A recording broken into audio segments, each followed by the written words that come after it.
The rain hammered against the trailer park's tin roof like 1,000 accusations, drowning out the hum of the old fridge in the corner. Jack Harlan slammed his grease-blackened fist on the scarred Formica table, the bottle of cheap beer shattering into amber shards that mirrored the fragments of his unraveling world. "Where the hell is he?" he bellowed into the empty kitchen, his voice cracking like thunder. But deep down, he knew his boy, Ethan, that shadow of a son who'd slipped away without a word, was out there in the storm, chasing ghosts Jack could never catch. Jack slumped back into the creaky chair, the weight of 48 years pressing down on his broad shoulders.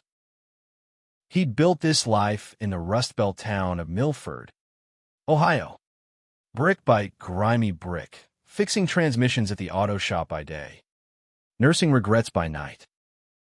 Ethan had always been the quiet one, the kid who fixed model cars in silence while Jack yelled at football games on TV, dreaming of the son who'd throw the perfect spiral. But Ethan never did. He just nodded, smiled faintly, and vanished into his room with that damn laptop, the screen's blue glow seeping under the door like a secret flame. Jack had chalked it up to teenage moods, the kind that fade with a summer job and a six-pack. Now, at 22, Ethan was a ghost in his own home, working odd shifts at the corner coffee shop, coming home late with eyes that darted like cornered animals. That night, the storm raged on, but Jack couldn't sleep. The trailer's walls felt thinner than ever, echoing with memories he tried to bury, Ethan's high school graduation, where the boy stood alone on stage. No cap-toss joy, just a polite handshake and a hurried exit. Or the time Jack found him sketching in a notebook, soft lines of faces, intertwined hands that made Jack's gut twist without knowing why. "Man up, kid," he grunted then, tossing the book aside. Regret tasted like battery acid now. He grabbed the laptop from the coffee table, the one Ethan had left charging, its battery icon mocking him at full. Fingers hovering over the keys. Jack hesitated. What did he have? But the emptiness clawed deeper than pride. He typed Ethan Harlan into the search bar, half expecting old yearbook photos or that barista gigs Instagram. What popped up wasn't a profile. It was a channel. Echoes in the Attic, the banner read, a simple black and white photo of rain-streaked windows overlooking Milford's faded skyline. Subscriber count, 12,000. Videos, dozens. Thumbnails of Ethan, his Ethan, sitting cross-legged on what looked like the trailer's cramped attic floor. Soft lamp light carving shadows on his face. No filters, no scripts, just raw talks into the camera. Jack's heart stuttered. He clicked the first one, dated 3 years back. "Hey, attic dwellers," Ethan's voice filled the speakers, warm but edged with something fragile, like a melody on the verge of breaking. "Tonight, I want to talk about the weight of silence. You know, the kind that sits on your chest until you can't breathe." Jack's breath caught. The video rolled on, Ethan unfolding stories Jack had never heard, the taunts in middle school locker rooms, the crush on a classmate that bloomed like a bruise, hidden under hoodies and forced laughs. "I love him," Ethan whispered to the lens, eyes shining with unshed tears. But saying it out loud, that's the scariest script I've ever written. Him, not her. Jack's world tilted. He paused the video, hand trembling over the spacebar. Gay. His son was gay. The word landed like a wrench to the gut. Not from hate, God. No. Jack wasn't one of those red-faced preachers from the VFW hall, but from the sheer terror of it all. In Milford, folks didn't talk about that. They buried it, like faulty engines under the hood. You should stop. Delete the history. Pretend a storm had washed it away. But Ethan's voice pulled him back. A siren's call from the attic above. Jack clicked the next video, then the next, binging through the night as lightning cracked the sky. There was Ethan at 18. First awkward upload. Fumbling with the webcam. This is for anyone who's ever felt like an echo. Unheard, but still resonating. Views, 50. Comments, a handful of hearts from strangers across the country. Voices in the dark saying, "You're not alone." Jack's eyes burned, not just from the screen's glare. By dawn, he'd watched 10, each one peeling back layers of his boy. The poetry slams Ethan hosted in secret at the community center. Verses about stolen glances and forbidden touches. The vlogs of late night drives down Route 71. Wind whipping through the open window as he sang along to indie tracks about heartbreak and hope. But it was the romance that gutted him. Video 23. 6 months old, the boy in the blue jacket. Ethan on screen, cheeks flushed, recounting a chance meeting at the coffee shop. His name's Riley. 24. Tattoo artist with ink that tells stories on his skin, waves crashing, stars aligning. He ordered a black coffee, no frills, but his smile, it lit up the whole damn place. Jack leaned closer, seeing it now, the spark in Ethan's eyes, the way his fingers traced invisible patterns on his knee, mimicking Riley's latest sketch. They talked for hours that shift.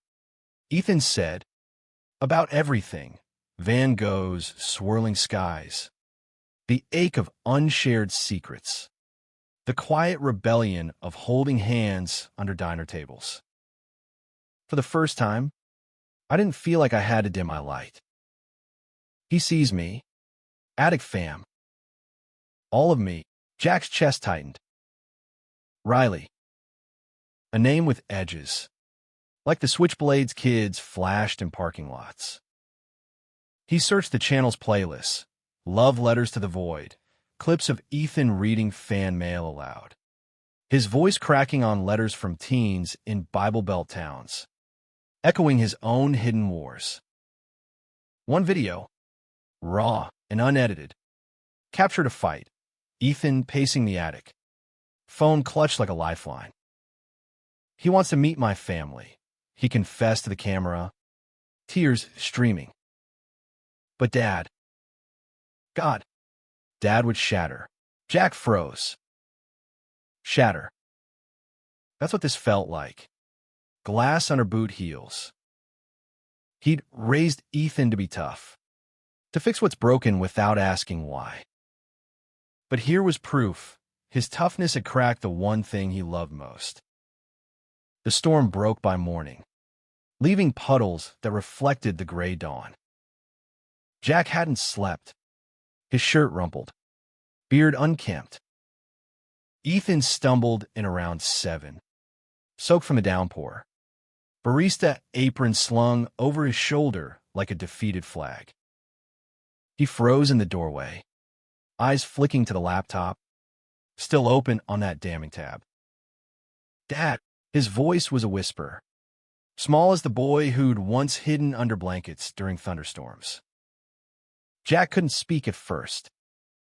He stood, chair scraping like a confession, and crossed the room in 2 strides. Ethan flinched, God. When had that started?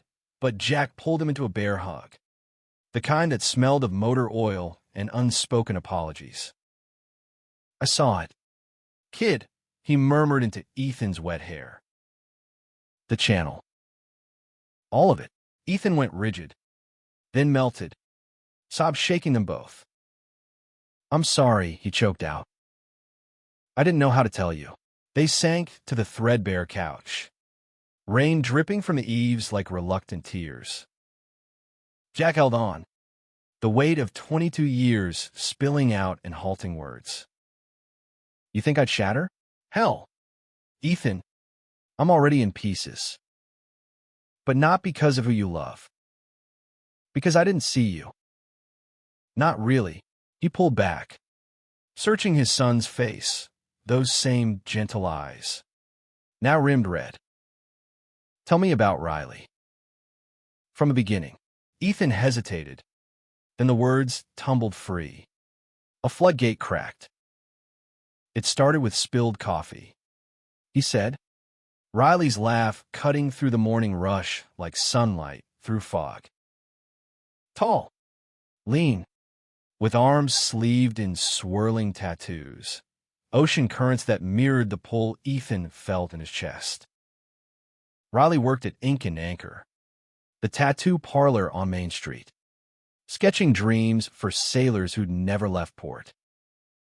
Their first real date was a stolen evening at the old drive-in. Popcorn forgotten as they talked under the stars projected on the screen. He kissed me there, Ethan whispered, a shy smile breaking through. Like I was something worth inking forever. Jack listened, really listened, for the first time. No grunts, no deflections. He pictured it, his boy, alive in ways Jack had never allowed himself to be. The romance unfolded in Ethan's tales, picnics by the river where Riley traced constellations on Ethan's palm, whispered promises in the dark. But shadows crept in. Milford wasn't kind to differences. Whispers followed Riley like smoke. Old-timers crossing the street when he walked hand in hand with anyone. And Ethan? The channel had brought fans. Yes, but also trolls, vicious comments that slithered into his DMs, calling him broken, unnatural. It hurts, Dad, Ethan admitted, voice fraying. But Riley, he fights for us. Says loves the ink that doesn't fade. By noon, Jack was done hiding. He grabbed his keys, the truck rumbling to life like a vow. We're going to him, he told Ethan, who blinked in surprise. The tattoo shop was a hole in the wall, neon sign flickering open above a door etched with waves. Inside, the air hummed with needle buzz and rock playlist low. Riley looked up from his station, mid-sketch on a burly biker's forearm, a phoenix rising from chains. He was everything Ethan described, sharp jaw, blue-streaked hair falling over one eye, a faded anchor tattoo peeking from his collar. But his gaze softened when he saw Ethan, then sharpened on Jack, wary as a cornered wolf. Mr.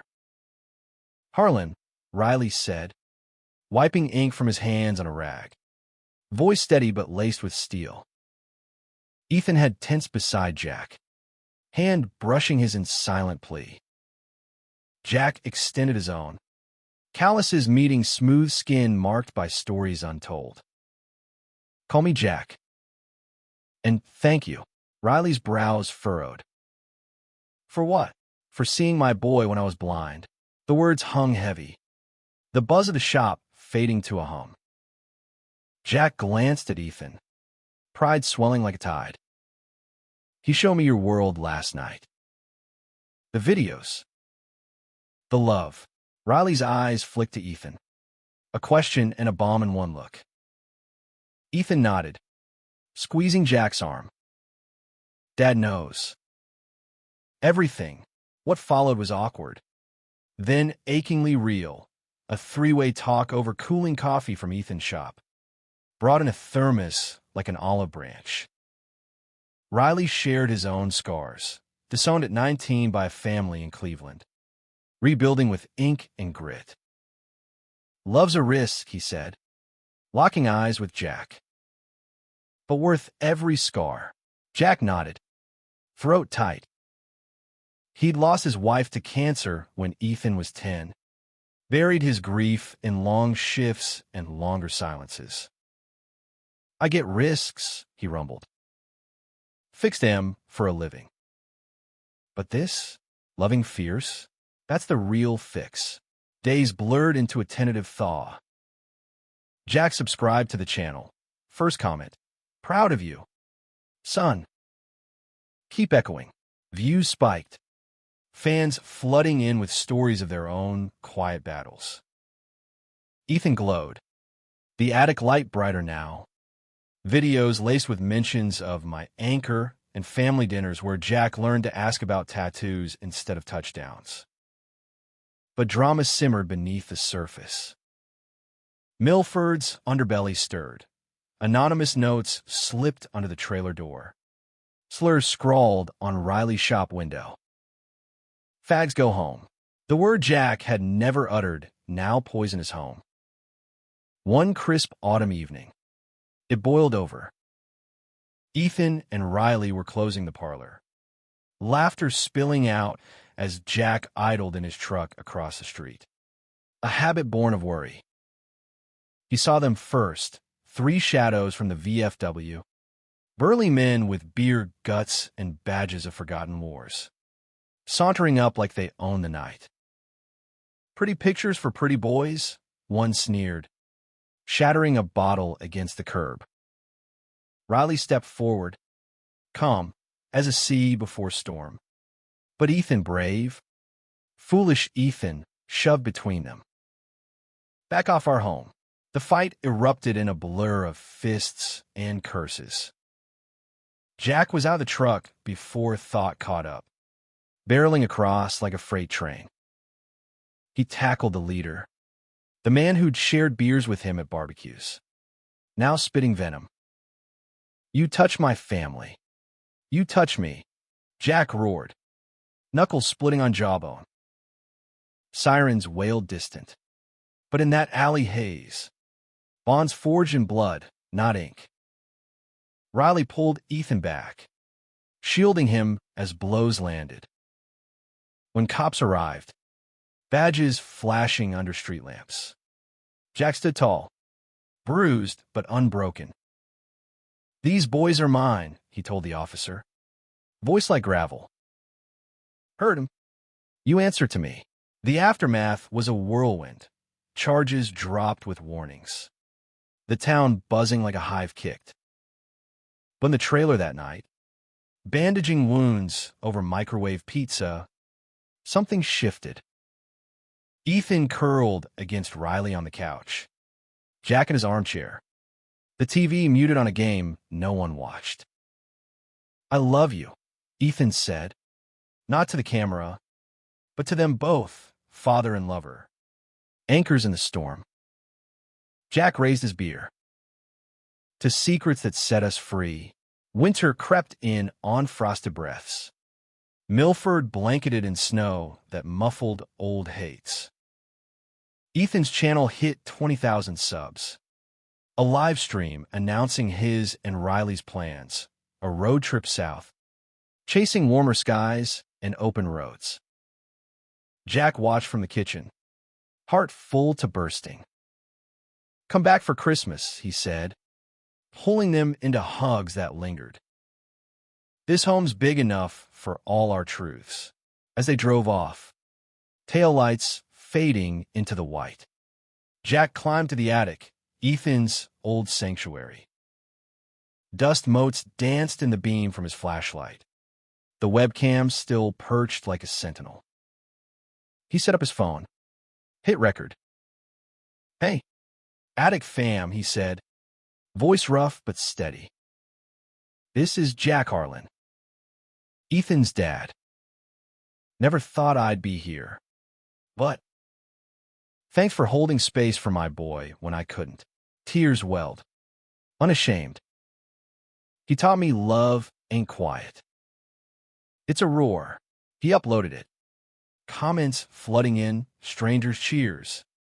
A father's quiet victory.